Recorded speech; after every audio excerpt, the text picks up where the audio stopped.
Hey folks, this is Matt once again, and welcome back to another video. And I'm going to be bringing you two videos today. One that does star Jean-Claude Van Damme, which is the Amazon TV pilot, Jean-Claude Van Johnson, which will be after this. This one being something that Van Damme's not in, but it's a sequel to that movie back there. Now, I did a video long ago that said Hard Target 2 Suck the D, because, or Suck My D, or something like that, because I'm like, why so many years later are you doing a sequel to Hard Target? Granted, Hard Target is one of my favorite films of all time. It is. Action film wise, entertainment wise, popcorn wise, and it's my favorite Van Damme film. I love the work print version. I love Van Damme in the film. I love the action scenes, the direction by John Woo, the score, Lance Henriksen, Wilford Brimley. I really love that film to death. I loved it since I was a kid. I don't love it just for nostalgia reasons. I love it for many other reasons. I did like an hour-long review of the film as to how I created my own fan cut of the work print and the theatrical cut put together. That's how much I love that film. So yeah, I was curious because being such a big fan of that film, and I do like Scott Adkins. I enjoy Undisputed 2, Undisputed 3. He did a film called Close Range, which I haven't seen, but I'm curious about. I would like to give it a watch. My favorite of his is Ninja 2, Shadow of a Tear. I like a film he was in with Van Damme called The Shepherd, Border Patrol. Of course, most of the movies I name is with a better director, Isaac Florentine. I believe he did The Shepherd with Van Damme and Scott Adkins. He did Undisputed 2. I think he did Undisputed 3. I know he did Ninja 2, Shadow of a Tear. All those was Isaac Florentine. Scott Adkins, just keep making movies with this guy, because this guy knows what he's doing. This guy, on the other hand, Hard Target 2, before I get into the director, I did a video long ago that said, why the fuck are they doing this movie? Like, Hard Target Suck the D or Suck My D. It's a video long ago I did. Because I'm thinking, why so many years later, decades later, are you doing a direct-to-video cheapo sequel when you could use that money, those resources, that time, the budget, and make a special edition Blu-ray of that film? Make a special edition Blu-ray with interviews with Van Damme, interviews with Lance Henriksen, interviews with John Woo, commentaries. More importantly, the word print version. Or do, hell, take my fan cut, which is the word print, and then some little additions like, if you watch the word print, which was the NC-17 cut the MPA didn't want you to see, at the end of the film, they don't have the bit where Van Damme is fighting Lance Henriksen, who has the board that's on fire, and Van Damme breaks it in half and does some kicks on Lance and drops the grenade in his pants. Hunted season is over and gives the headbutt. That wasn't in the work print. It was just Van Damme doing that super kick. Lance Henriksen falls back. Then Van Damme tosses the grenade. They went back and shot additional photography for the theatrical version. Take the work print, add in that part of the theatrical version, and clean it up to HD quality. Hell, that's what along with some little other alterations, that's what I do with my fan cut. Take my fan cut, I'll let you have it for free, and clean it up. Take the money for that, not for a fucking sequel that, okay, who do we have involved here? We have a director who did The Condemned 2. I didn't even know there was a fucking sequel to that movie. With Randy Orton. And The Marine 2. And The Scorpion King 3. And Death Race 2 and 3. And 12 Rounds 2. Also with Randy Orton.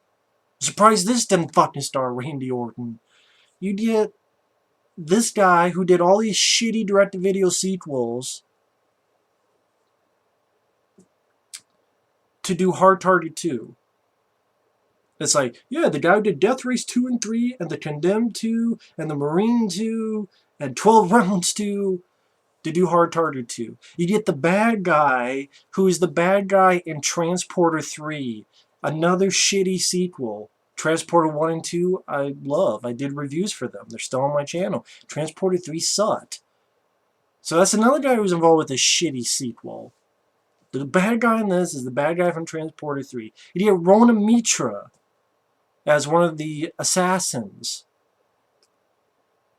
Rona Mitra, for those who don't know, was the model that they used for Tomb Raider when they first made Tomb Raider. And she went on to act, quote, try to act, in films like Doomsday and Underworld 3, Rise of Lycans. 2 more films that sucked.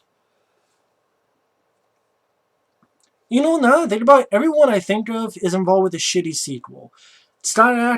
I liked Scott Adkins. Like I said, I liked Undisputed 2 and 3 and Ninja 2 Shadow of a Tear. But he was also in Universal Soldier 4 Day of Reckoning, or as I call it, Day of Raping. I thought that was a shitty sequel. Had a couple good action scenes, but I hated the storyline. I hated what they did with Van Damme's character, being a big fan of the original 90s Universal Soldier. Sorry, if you liked it, cool. I hated what they did with the storyline, what they did with the Luke Devereaux character. It's my opinion. And then the bad guy of Transporter 3, and Rona Mitra did Underworld 3, which to me is the worst of the Underworld films. A couple of them I can watch, but that's the worst. And then the director of fucking Condemned 2, and Death Race 2 and 3. And if you're wondering why I haven't talked much about the film, because the film, honestly, it did not even need to be called Hard Target 2. It could easily have been called Surviving the Game 2. It could have been called Avenging Force 2. And that's the problem with this film. It did not need a direct-to-video. No one was asking for a direct-to-video sequel that has absolutely jack shit to do with the first one. Put that money to make a special edition Blu-ray. I know I'm repeating myself, but I'm really stressing it here. With a couple alterations, this could have been Surviving the Game 2. Because they do a little bit of slow-mo and they throw in some doves, and I guess because it's that and these guys hunting Scott Adkins, it's Hard Target 2. Again, with a couple stuff, it could have been just Surviving the Game 2. Or Avenging Force 2. And that's what I mean. There's so many options you can have. Watch the original Hard Target. Watch Avenging Force with Michael Dudikoff. Watch Surviving the Game with Ice-T. Hell, watch Judgment Night. I mean, in essence, that's a group of guys being hunted by these people throughout the streets. Whereas that's not what it was to begin with. That's what it turns out. These guys hunting people. I mean, there's probably 50 movies you can think of where it's a group of people hunting one guy or a group of guys. It's not like the worst direct-to-video film I've seen. It's just pointless and useless. And the end credits, weirdly enough, the end credits kind of sum it up for me. And you're like, what are you talking about? The end credits are weird. I know I'm jumping ahead, but I'll work back. These are the end credits. It's Scott Adkins after the happy ending. Not happy ending, but, you know, different happy ending. He just walked around town. That's the end credits. Usually the end credits, maybe they set up a sequel, maybe it's a reveal, maybe it's a cameo. No, it's just Scott Adkins walking around the town that he's living in now. Just walking around town. Walks around town, gets on the back of a vehicle, walks into his home. That's the footage going on during the end credits. And I'm like,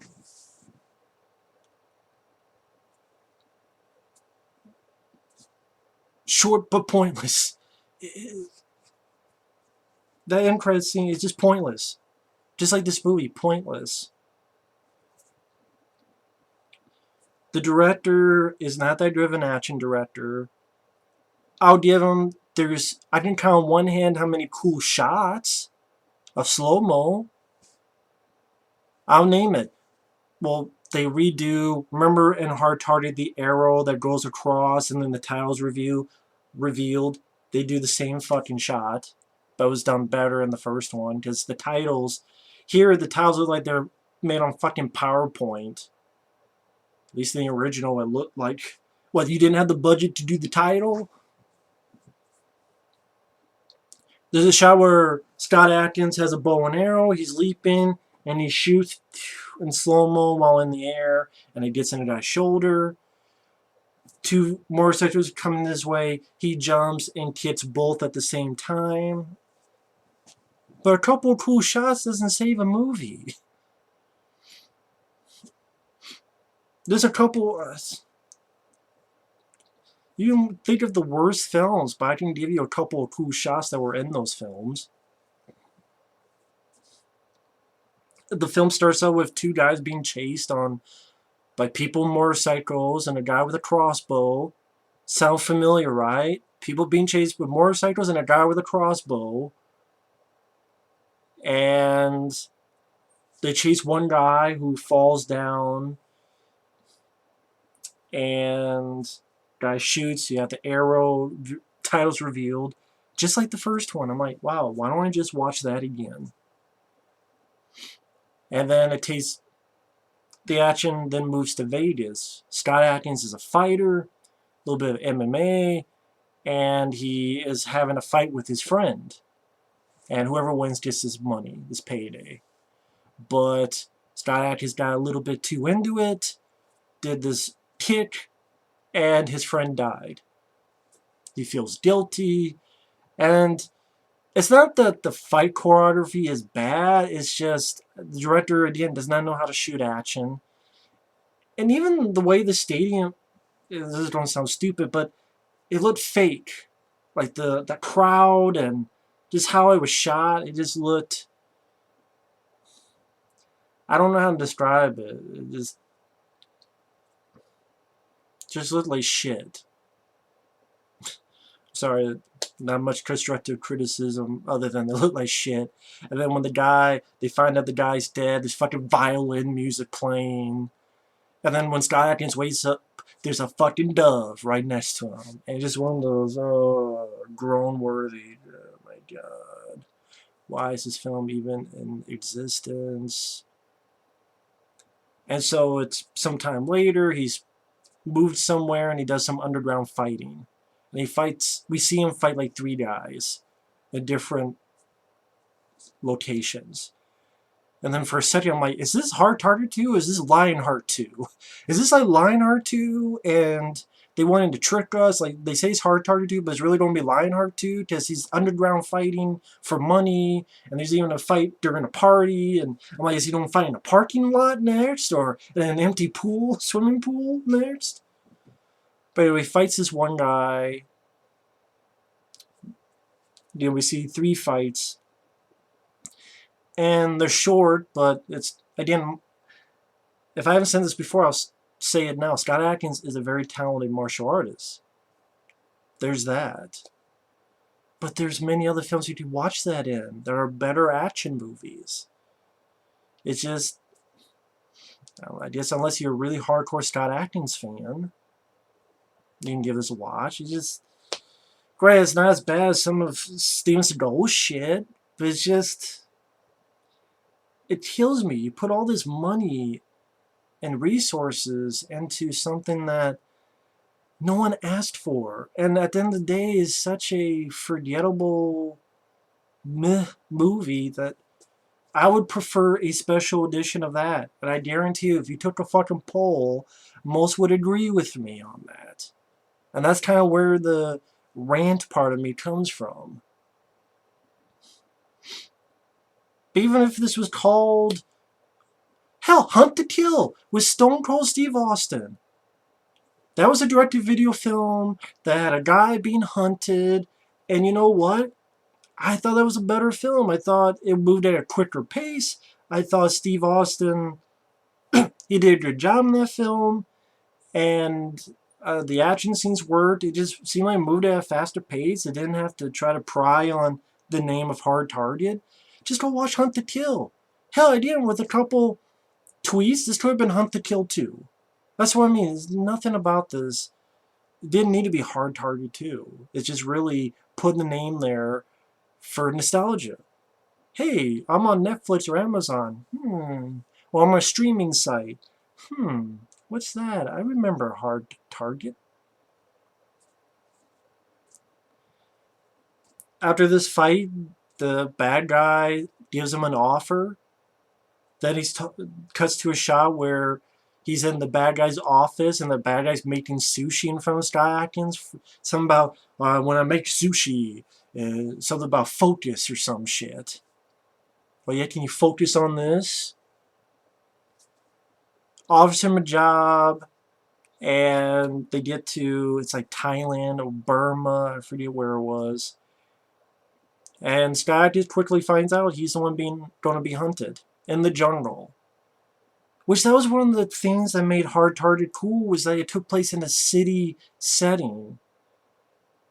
When Van Damme kicking a guy off a motorcycle, it was buildings around, and it was on a bridge, or it was in the graveyard, the Mardi Gras graveyard.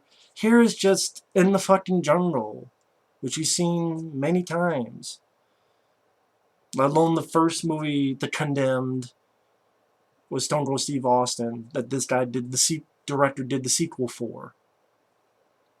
That was in a jungle setting. Surviving the Game was in the woods. And that one I liked better. I thought I had a better cast. Better villain. Rutger Hauer beats the shit. And Darren Busey, they beat the shit out of this guy from Transporter 3. And the other bad guys, Rona Mitra's one. Oh, I got a skin-tight black outfit, and so that makes me cool, except she can't act for shit. And then we have the other guy who was Jango Fett in the Star Wars prequels. I think his last name is Morrison. I forget his first name. I know he was in a film long ago called Once Were Warriors, which was there. Yeah, it was there. I mean, it's more of that's a drama. Good acting in it. And again, Jango Fett from the Star Wars prequels is his most recognizable role. And then you have a father and son team, which made me think of Surviving the Game, because it wasn't F. Murray Abraham with his son, and they kind of do the same thing that they did in Surviving the Game. I'm like, I'd rather watch Surviving the Game with Ice-T. And then you have a guy who's there to, I guess, take notes, or I don't know what the hell he's there for, but he's secretly videotaping stuff.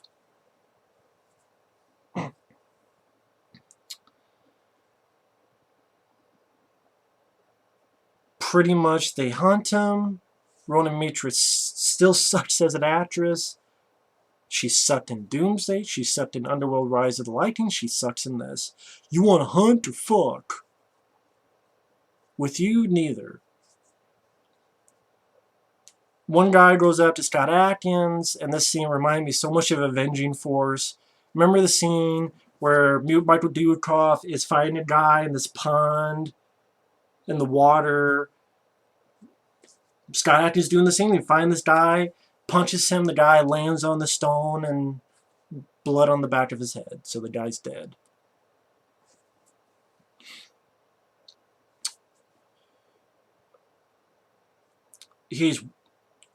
And this guy, director, does not know how to use slow motion well. Once in a while, he uses it effectively, but a lot of times he uses the slow-mo and it looks awkward. Like one moment that he uses it effectively. There's two motorcycles coming after Scott Adkins. Scott Adkins jumps and uses both his legs to kick both guys off the motorcycle. That was an effective usage of the slow-mo.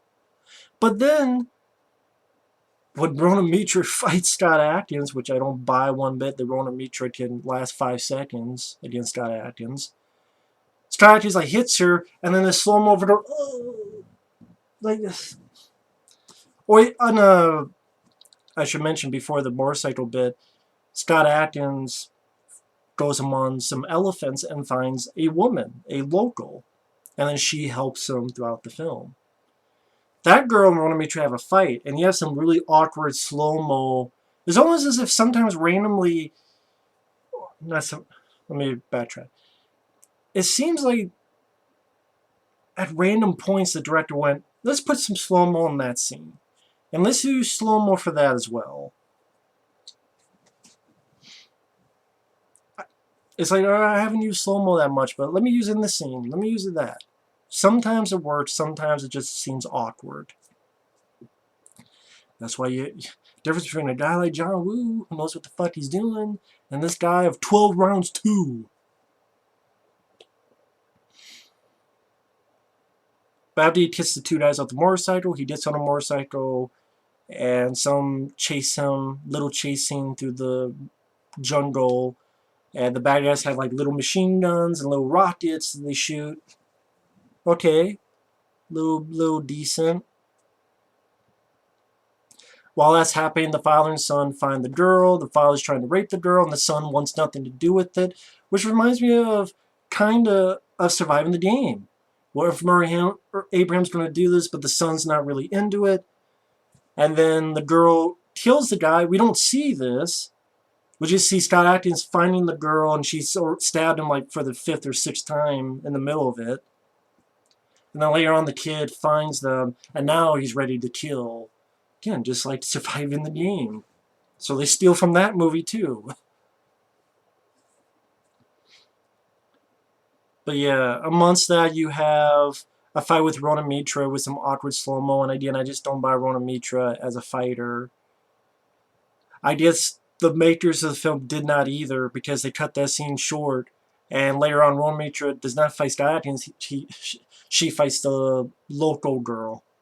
Which is not even much of a fight, it's just a little bit back and forth, and then the local girl like jumps on her and she falls down, and Rona Mitra gets her neck impaled. There's a really nonchalant, okay, I guess that's fight's over? Okay. She seemed like she'd be a bigger character or put up a much more of a fight, but I guess not. This local girl just kicked her ass and just jumped on her, and now her neck's impaled. Okay, she's dead. Okay.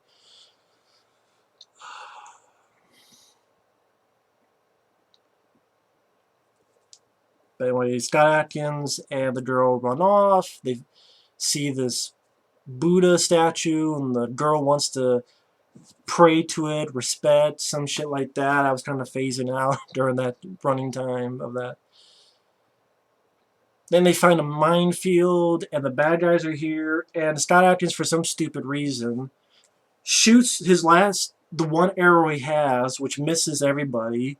So great, you just gave away your position, and then you ran right into the fucking minefield, and maybe he psyched it. Maybe he knew psychically that if he did that, then the kid whose father is dead would run, and that's where you get one of the few cool shots where Scott Adkins jumps and shoots the arrow, and it hits the kid in the shoulder.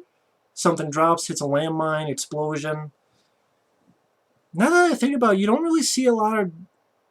I don't remember a lot of gore or blood in this movie. Now that I think about it. Stuff with arrows, but that's pretty much...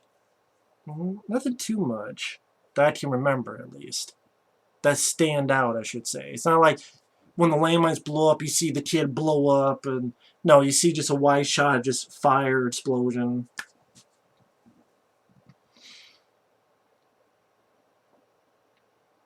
Scott Adkins and the woman go into this cave, and the woman's brother happens to be in the cave.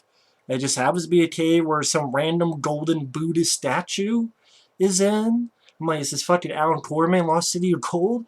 What the fuck is this random golden Buddhist statue there for? I guess in caves in Burma or Thailand, where the hell, you just find statues everywhere. Find them in caves, maybe find them under the water, above the water, in the trees. Might as well be. You just climb a tree and all of a sudden there's a Buddha statue. Might as well be. Just so. And you get some dialogue between the two.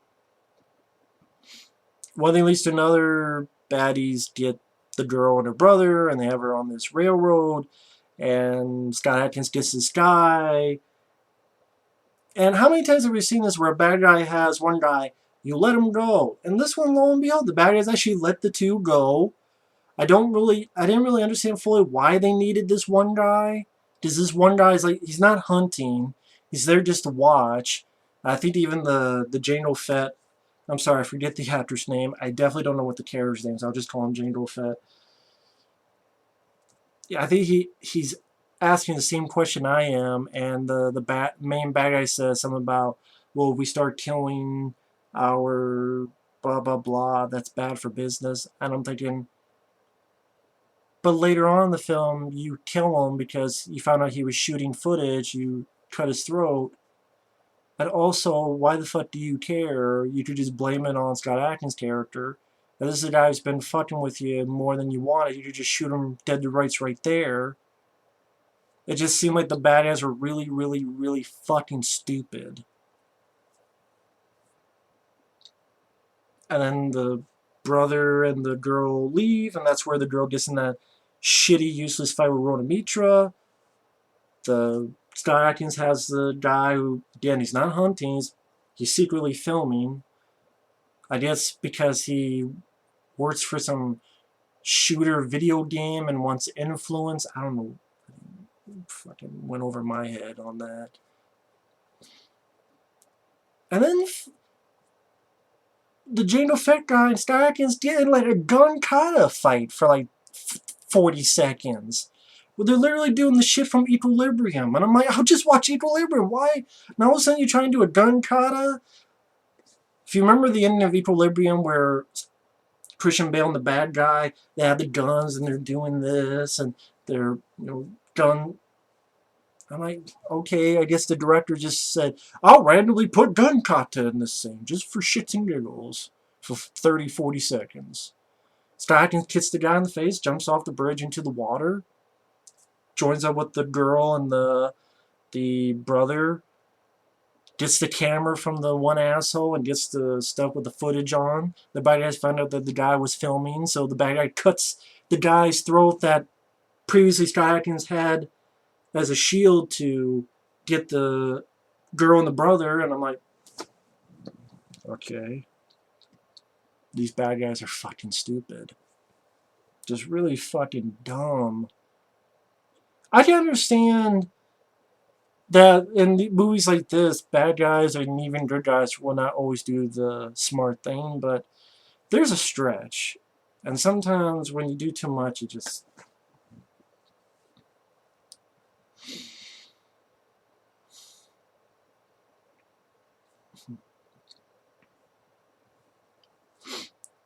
And then pretty much the girl and the brother get to one boat after drifting in the water for a while, and they fight one of the hunters and kill him.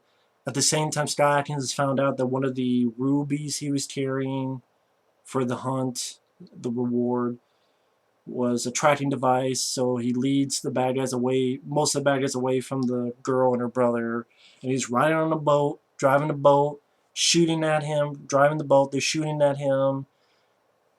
Director inserts some random fucking scenes of slow-mo, like the bad guy shooting out of the chopper.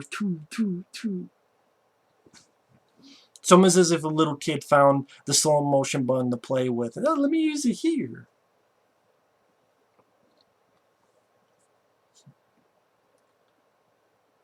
And Scott gets on shore. Then the camera's behind his back, and a little bit of Call of Duty or whatever the fuck you want to call it. He's shooting some bad guys behind his back. Camera's behind his back. About 5, 6, 7 guys. And again, I don't remember any blood or squibs or anything in those scenes. Gets to the bridge, and Jango Fett and the bad guy from Transporter 3 are on the bridge. And the bad guy from Transporter 3 has the type of gun, kind of sort of, that Lance Henriksen has. I'm not sure it's precisely, but it's similar to it. Maybe it's the same, I don't know. But the one where it's one bullet. So I'm like, of course, the bad guy has to have that gun. Oh my god. It pretty much says, you better come out or I'll kill this kid. And Scott comes out and he's walking down the bridge and fucking doves just pop out of nowhere. And I'm like, oh my god. You want to see that dumb bear? Watch the original when Van Damme's doing that super kick and... God. That's how you do it the right way. This is how you do it the wrong way. And then the bad guy wants to do his stupidity. Hey, you brought the beer? Here's these 5 guys that just showed up now. I've never seen them before in the film, but these 5 people show up. Go fight them, and they just shoot. Scott Adkins dead to rights, but he's like, I want to watch these guys beat you up. And then Scott Adkins beats these 5 people up. Some decent little fight choreography, but it's okay, but it's not awesome or great. Scott Adkins is a talented martial artist, but there are plenty of other films that showcase that. And then Jango Fett decides to fight him hand to hand. No guns, I guess, anymore. The guy doesn't have any more weapons. Beats the guy up pretty easily. Bad guy from Transporter 3 tries to shoot Scott, and Scott uses him as a shield. Takes him down easily, just beats the shit out of him, and then decides not to kill him.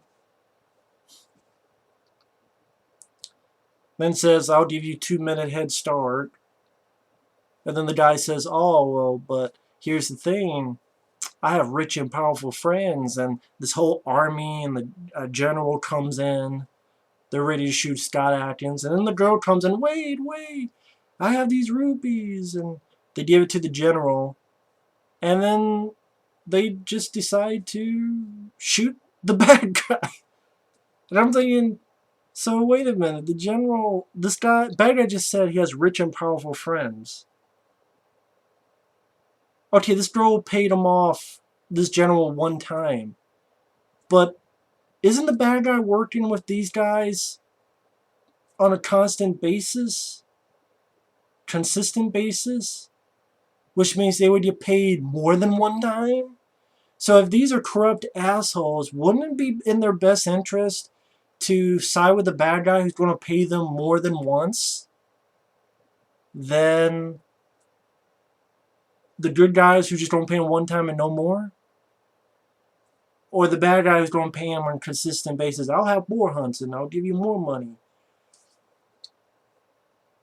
You know what I mean? It's just, I didn't really get why just the girl gives him a couple of rubies and the general's like, okay, yeah, shoot the bad guy. I'm like, what? I just picture how the bad guy gets killed in Hard Target. Like Arnold Vosloo, when Van Damme's going through the window and it explodes right behind him and it pushes him forward and he goes on his back. Or Lance Henriksen does a super kick. Boom! Blood comes out of Lance's mouth. Oh. And then in the theatrical cut where has the board on fire and Van Damme gives him some kicks and breaks the fucking board and punches shit out of him before grabs the board on fire, kicks it in half, and Hunter sees over, drops a grenade in his pants, headbutts him, blows him up. Here, hey, the girl just came by, gives some rubies, and the general's like, okay, I'm an asshole and I'm a villain, but well, you paid me one time, so yeah, shoot the bad guy. And then it shows that Scott is hanging around with that girl, teaching kids how to fight, like a little school. And I still sit here wondering, why the fuck was this movie made? Why couldn't you just make a special edition of the first film with this resources, with this budget? I mean, no, it's not the worst direct-to-video film I've seen or anything like that. It's just pointless, useless. Makes me go, why? Why was this made? Why was this done? Why? Just, just like the end credits were just Scott Adkins walking around town, his new town. Just walking around, that's it. And yeah, this has nothing to do with the first one. None of the characters in the first film are mentioned or referenced, or just here's some doves, here's slow-mo, and the bad guy has kind of the same gun Lance has. And again, they're hunting in the jungle, which is more generic than that one, where made it interesting that it was in the city. Made it different.